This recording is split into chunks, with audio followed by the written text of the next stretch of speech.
কি অবস্থা ভাই? জি আলহামদুলিল্লাহ ভালো। আলহামদুলিল্লাহ। উনি পুরো পুলিশের সামনে একা পুরা গিয়েছে টিনের একটা শেড নিয়ে বীরের মতন। এই যে বিখ্যাত ছবি এটা, যে পুলিশের সামনে একটা টিনের ব্যারিকেড দিয়ে সে দাঁড়ায় আছে। উনি হলো ব্যক্তি। আমাকে চিনছেন আপনি? হ্যাঁ, এখন চিনছি। এর নামও নাসির। আপনার নাম নাসির? জি। কিন্তু আপনারা আমার খোঁজ নিছেন? হ্যাঁ? ইনশাআল্লাহ। না, আপনারা কি আমার খোঁজ নিছেন? আমি বেঁচে আছি না মরে গেছি? এত আপনার পুলিশের সাথে সামনে আমি ছিলাম। আপনার সাথে দেখা হয় না, আজকে দেখা হয়েছে। আমি ইচ্ছাকৃতভাবেও যাই নাই কখনো আপনাদের ওখানে। হ্যাঁ, অনেক মানুষ আছে। আমি ওই দিন একটা ছেলেকে জিজ্ঞেস করছি, ও হলো সকালবেলা দেখা হয়েছে, মাথা থেকে হলো এই স্প্রিংটা যেগুলো এগুলো খুলছে। তো আমি বলছি আমি যে একটা লোক আমার সামনে এইখান থেকে গুলি টুকে এখান থেকে বেরিয়েছে, আমার হাতে লাশটা ছিল। হাতে আসছে। হ্যাঁ, এটা মিডিয়াতেও আসে না। তারপর উনি বললো যে, আমি বললাম আপনার কার্ড হয়েছে? বলে আমার কার্ড প্রয়োজন নাই। হ্যাঁ, আমিও তো কাট করিনি, কোনো কার্ডের আমার প্রয়োজন নাই। হ্যাঁ, যারা সত্যিকার অর্থে গিয়েছে তারা বলছে কার্ড প্রয়োজন নাই, আমরা দেশের জন্য যুদ্ধ করেছি। ভালো আছেন আপনি? ভাই অনেকদিন পরে দেখা অনেক হলো। মুক্তিযোদ্ধা ওই দিন আছে, তারা অনেকের সাথে সার্টিফিকেট মাঠে নেয়। দেখা হচ্ছে, যারা হলো এখন কি করতেছেন এখানে? আমি এখানে ছোটখাটো আমার শপ আছে, স্যানিটারি শপ, দোকান আছে, আমি দোকানদারি করি। যাকে আলহামদুলিল্লাহ, কোথাও দুই নম্বরই কাজে যান নাই, সৎভাবে জীবনযাপন করতেছেন। কে বলতে পারবে না ইনশাআল্লাহ। তাই একদিন আসবেন এখানে? হ্যাঁ অবশ্যই, আমি এই ছোটবেলা থেকে এই ক্লাবেই বড় হয়েছি। হ্যাঁ। এই মেরিনাস ক্লাবেই আমি থাকি। আচ্ছা এই আচ্ছা। ক্লাবেই আমার বসবাস। এদিকে নাকি ক্লাবে জুয়া টুয়া খেলে?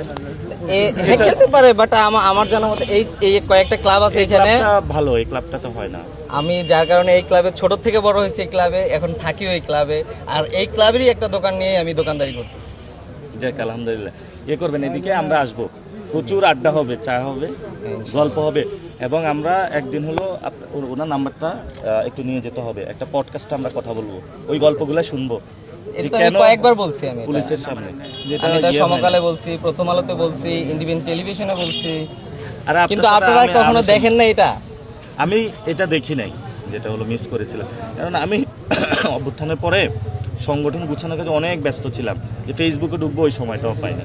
কারণ কি, যে মানুষগুলো ছিল, কারণ ওই যে স্পেশালাইজড হসপিটাল রেডি করা হয়েছিল আহতদের জন্য, ওগুলো নিয়ে কাজ করেছিলাম, অনেক কাজ করতে হয়েছে ভিতরে ভিতরে, যে গল্পগুলা কখনো বলা হয় না। ইনশাল্লাহ আস্তে আস্তে গল্পগুলা বলবো।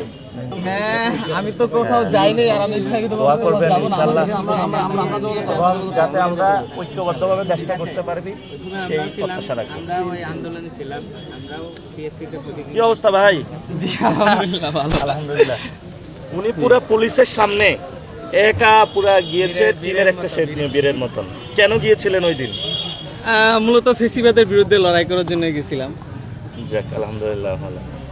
এরকম সৎ সাহস নিয়ে অনেক মানুষ দাঁড়িয়ে যারা আছে। সাধারণ আছে এভাবে গেছে, আমাদের আসলে তো ফোকাসের দরকার নাই, কিন্তু আমরা এখান থেকে বিশাল এক শোডাউন দিয়ে আমরা গেছি। আমার বহুত জায়গায় ডাকছে, বাট আমি কখনো কোনো জায়গায় যাইনি। হ্যাঁ, যারা ইয়েতে ছিল তারা খুব এই ভালো মানুষগুলোর কারণে হয়েছে, নাহলে এটা হতো না।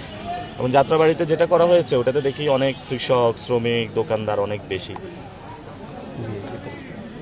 দেখা হবে। ভালো থাকবেন। নাম্বারটা নিচ্ছেন? আমি আসবো না আপনার বাসা কোন জায়গায়? এইখানেই আমার বাসা। ঠিক আছে, বাসা একদিন আসবো নি, অথবা আমার আমি বাসায় ক্লাবেই থাকি, অসুবিধা নেই। আপনি আসলে আমাকে কল দিলে যে কোনো টাইমে আমাকে কল। ঠিক আছে নাসির ভাই, ঠিক ভালো আছে, থাকবেন। ভালো থাকবেন। জি, আপনিও ভালো থাকবেন। আসসালামু আলাইকুম। আসসালামু আলাইকুম।